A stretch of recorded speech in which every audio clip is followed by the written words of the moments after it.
Section 3.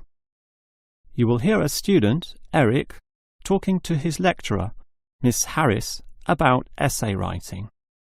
First, you have some time to look at questions 21 to 25.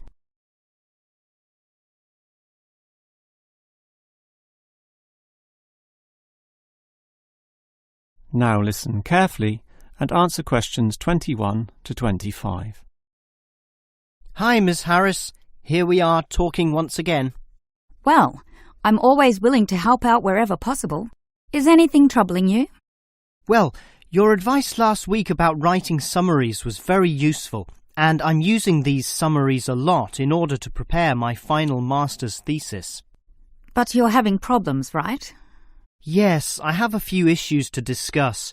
Obviously, I want a good essay, and I want to achieve high marks, but I'm not sure on the best way to start. That's an easy question.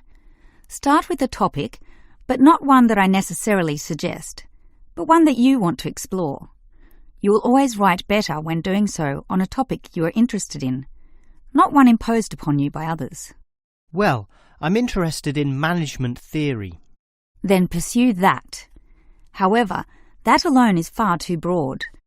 Break it into various current areas of discussion and relevance. Then look more carefully at one of them. Say, management and cultural differences, or management and motivation, or other aspects, such as the role of salary, group cohesion, or leadership.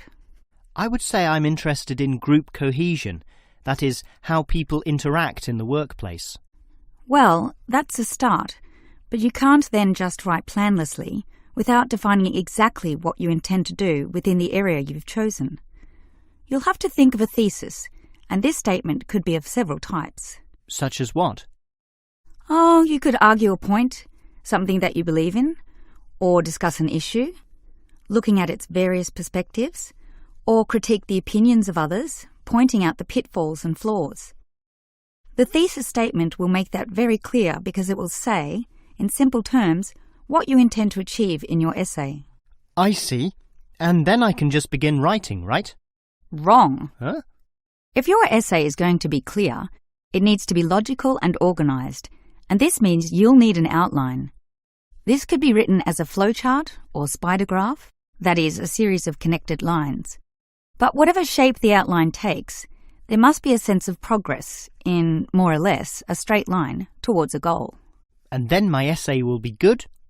With such progression, definitely, as long as you do achieve everything that you set out to do, as specified in the beginning, okay? Before you hear the rest of the conversation, you have some time to look at questions 26 to 30.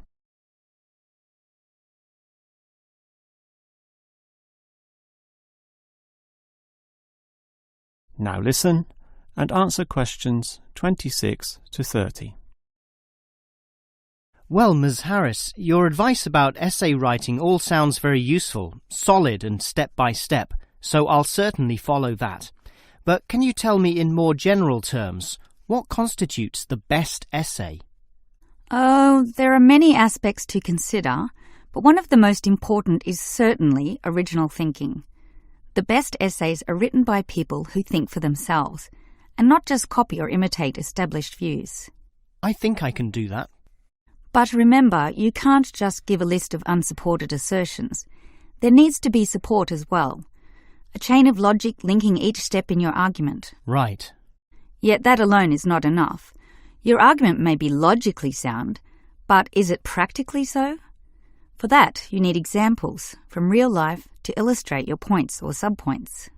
I've got lots of examples from my course readings. I suppose I could use them. But remember, whenever you use an example or facts or figures that are not commonly known, you must give a reference. That's an academic necessity, without which your writing will automatically fail. So it's necessary to give these, right? Absolutely. And with that, your essay will be fine. But always ensure that you format it clearly. What do you mean? I mean the practical considerations, as written in the University Style Guide, such as leaving appropriate margins, using double spacing, Arial font, and so on. You see, your writing must look good as well as be good. I can certainly do that. And finally, related to the previous point, you need to respect the number of words required. Your individual lecturers will give you a word count figure, so follow what they say, making your essay neither too long nor too short. Perhaps 10% either way should be acceptable.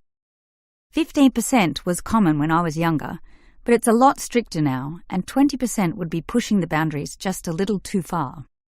I guess I can do all that. Thanks for your advice. That is the end of Section 3. You now have half a minute to check your answers.